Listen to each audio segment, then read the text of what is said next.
ക്യാരറ്റും അതുപോലെ തന്നെ തേങ്ങയും വെച്ചിട്ട് ഒരു പഴയകാല ഒരു റെസിപ്പി ഉണ്ടാക്കുക. അപ്പോൾ എളുപ്പമാണ് ഇത് ചെയ്തെടുക്കാൻ വേണ്ടിയിട്ട്. എല്ലാവരും ഒന്ന് ചെയ്ത് നോക്കുക. കുട്ടികൾക്കൊക്കെ എന്തായാലും ഇഷ്ടപ്പെടുന്ന നല്ലൊരു പലഹാരം കൂടിയാണ്. അപ്പോൾ വൈകുന്നേരം കുട്ടികൾ സ്കൂൾ വിട്ടൊക്കെ വരുന്ന സമയത്ത് എളുപ്പത്തിൽ തന്നെ നമുക്ക് ചെയ്ത് കൊടുക്കാൻ പറ്റൂട്ടോ ഈ ഒരു റെസിപ്പി.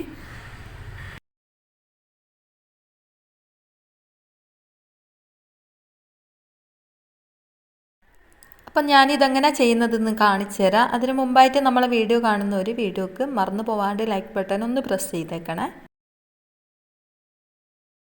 ഈ ഒരു പലഹാരം ഉണ്ടാക്കാൻ വേണ്ടിയിട്ട് ഞാനിവിടെ ഒരു ക്യാരറ്റ് എടുത്തിട്ടുണ്ട്. അതിൻ്റെ തൊലി ഭാഗമൊക്കെ ഒന്ന് കളഞ്ഞെടുക്കട്ടോ.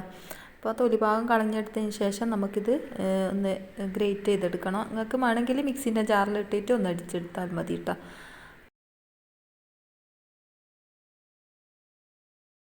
ഞാനിവിടെ ഒരു ക്യാരറ്റ് എടുത്തത്. നിങ്ങൾക്ക് വേണമെങ്കിൽ 2-3 ക്യാരറ്റ് എടുക്കട്ടോ, കുഴപ്പമൊന്നുമില്ല. ക്യാരറ്റ് എത്ര ഇട്ടാലും നല്ല ടേസ്റ്റ് ആയിരിക്കും. അപ്പോൾ അതാ ഞാൻ ഈ ഒരു ക്യാരറ്റിൻ്റെ തൊലി ഭാഗമൊക്കെ ഒന്ന് കളഞ്ഞെടുത്തിട്ടുണ്ട്.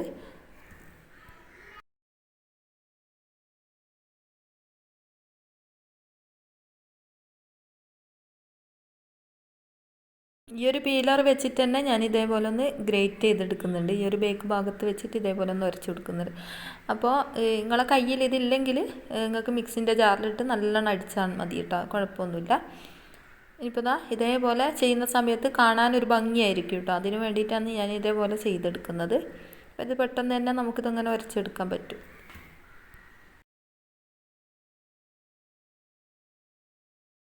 ക്യാരറ്റ് കഴിക്കാൻ ഇഷ്ടപ്പെടാത്ത മക്കളൊക്കെ ഉണ്ടാവില്ല. അപ്പോൾ ഒരു പ്രാവശ്യമെങ്കിലും ഓൽക്ക് ഇതുപോലെ ഒന്ന് ചെയ്ത് കൊടുക്കും കേട്ടോ, എന്തായാലും ഇഷ്ടമാവും. അപ്പോൾ ഇതാ ഇതേപോലെ ഒന്ന് ഞാൻ ഗ്രേറ്റ് ചെയ്തെടുത്തിട്ടുണ്ട്.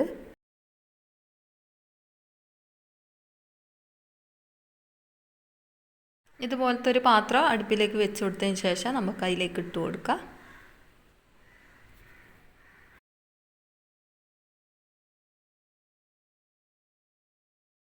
നമുക്കിതൊന്ന് വേവിച്ചെടുക്കണം. ഇപ്പം നമുക്ക് ഇതിലേക്ക് കുറച്ച് നെയ്യ് ചേർത്ത് കൊടുത്തിട്ട് ഇതേപോലെ ഒന്ന് ഇളക്കി കൊടുക്കുക. കുറച്ച് മതിയാവും കേട്ടോ, 1 ടീസ്പൂണ് നെയ്യ് ചേർത്ത് കൊടുക്കുക. എന്നിട്ട് ഇതേപോലെ ഒന്ന് ചെറുങ്ങനെ ഒന്ന് ഇളക്കി കൊടുക്കുക. നമുക്കിതൊന്ന് നല്ലോണം ഒന്ന് വെന്ത് കിട്ടണം കേട്ടോ. അതിന് വേണ്ടിയിട്ട് ഞാനിതൊന്ന് മൂടി വെച്ച് കൊടുക്കുന്നുണ്ട്. മൂടി വെച്ചാൽ പെട്ടെന്ന് തന്നെ നമുക്ക് വെന്ത് കിട്ടും.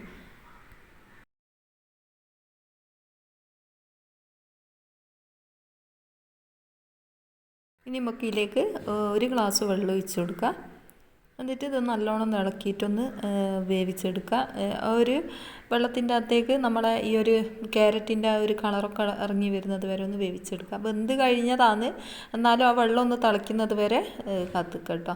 ഇനി ഇതിലേക്ക് കുറച്ച് ഉപ്പ് ഇട്ട് കൊടുക്കുക. മധുരം ഇട്ട് കൊടുക്കാൻ ഇഷ്ടമുള്ളതെന്ന് വെച്ചാൽ മധുരം ഇട്ട് കൊടുക്കുക കേട്ടോ. ഞാനിപ്പോൾ ഉപ്പാണ് ചേർത്ത് കൊടുക്കുന്നത് കുറച്ച്.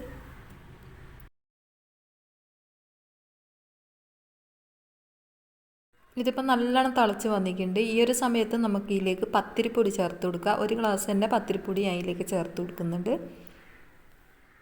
നമ്മൾ വെള്ളം എത്രയാണോ എടുത്ത് അത്രയും പത്തിരിപ്പൊടി നമ്മൾ ഇതിലേക്ക് ചേർത്ത് കൊടുക്കുക.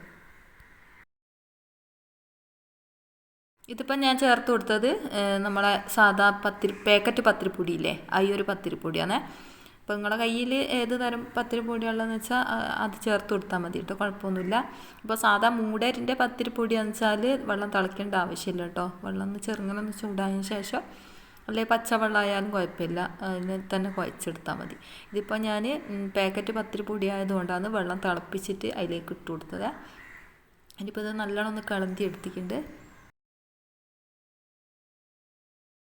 ഇതൊന്ന് തണിയാൻ വേണ്ടിയിട്ട് ഞാനൊരു പാത്രത്തിലേക്ക് മാറ്റി കൊടുക്കുന്നുണ്ട്.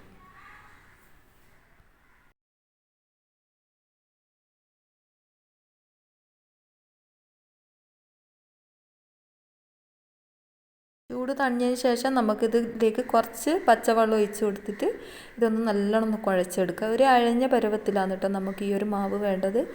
അപ്പോൾ കുഴച്ചതിന് ശേഷം കാണിച്ചു തരാം എങ്ങനെയാണ് വേണ്ടതെന്ന്.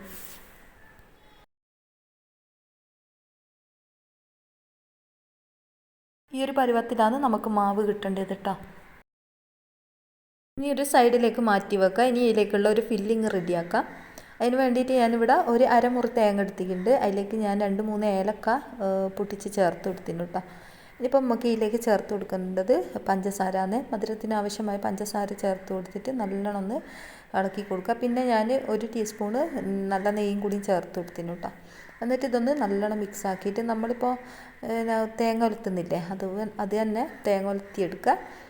ഏകദേശം ഒന്ന് ചോന്ന് വരുന്നത് വരെ ഒന്ന് താളിച്ചെടുക്കുക കേട്ടോ. ഈ ഒരു പഞ്ചസാര ഉരുകുന്നത് വരെ ഒന്ന് ചോപ്പിച്ചെടുക്കുക.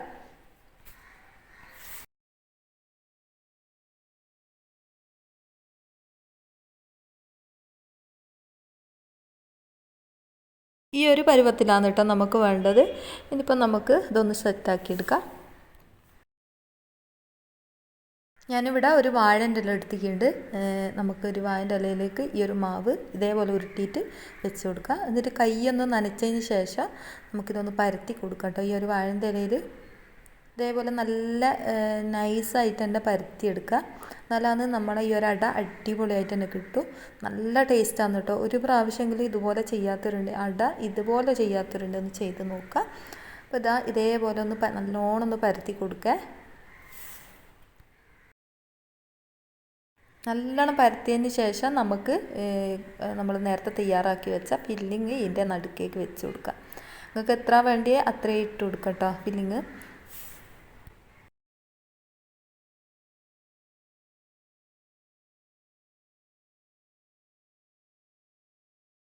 ഇതുപോലെ ഒന്ന് മടക്കി കൊടുക്കുക. അപ്പം അടിപൊളിയല്ലേ, ഈസി അല്ലേ ഇത് ചെയ്യാൻ വേണ്ടിയിട്ട്. ക്യാരറ്റ് കൊണ്ട് അട ഉണ്ടാക്കി. ഇനി ഒന്നും കൂടി ഞാൻ ചെയ്തിട്ട് കാണിച്ചു തരാം എങ്ങനെയാണെന്ന്.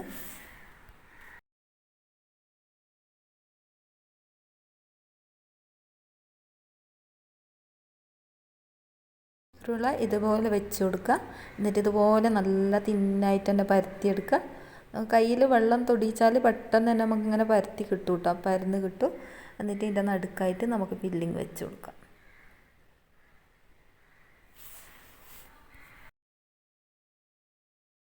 ഇങ്ങനെ ഒരു അട ഉണ്ടാക്കിയാൽ നല്ലൊരു പ്രത്യേക ടേസ്റ്റാണ് കേട്ടോ. അപ്പോൾ ഒരു പ്രാവശ്യമെങ്കിലും നിങ്ങൾ ഇതുപോലെ ഒന്ന് ചെയ്ത് നോക്കുക. അപ്പോൾ എന്തായാലും നിങ്ങൾക്ക് ഇഷ്ടമാവും. അപ്പോൾ നിങ്ങൾക്ക് ഏത് ടൈപ്പ് ഫില്ലിങ്ങും ആണെങ്കിലും വെച്ച് കൊടുക്കാം കേട്ടോ, കുഴപ്പമൊന്നുമില്ല. അപ്പോൾ ഇതേപോലെ വെച്ച് കൊടുത്തതിന് ശേഷം ഇതേപോലെ ഞാൻ മടക്കി എടുക്കുന്നുണ്ട്. എന്നിട്ട് നമുക്കിതൊന്ന് ആവശ്യമെങ്കിലൊന്ന് പുഴുങ്ങിയെടുക്കാം. ഇതുപോലെ ഞാൻ അട എല്ലാം റെഡിയാക്കി എടുത്തിട്ടുണ്ട്. ഇനിയിപ്പോൾ നമുക്കിതൊന്ന് പുഴുങ്ങിയെടുക്കാം ആവശ്യമ്പിലിട്ടിട്ട്. ഇതുപോലത്തെ ചെറിയൊരു സ്റ്റീമറിലിട്ടിട്ട് ഞാൻ അടുപ്പിലേക്ക് വെച്ച് കൊടുക്കുന്നുണ്ട്.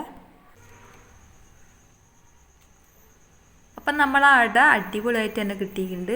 കണ്ടാൽ തന്നെ മനസ്സിലാവും. ഒരു പ്രാവശ്യമെങ്കിലും ഇതുപോലെ ഒന്ന് ചെയ്ത് നോക്കാം കേട്ടോ. അപ്പോൾ ഒരു വെറൈറ്റി അല്ലേ, ക്യാരറ്റൊക്കെ ഇട്ടിട്ട് അടിപൊളി ഒരു അട.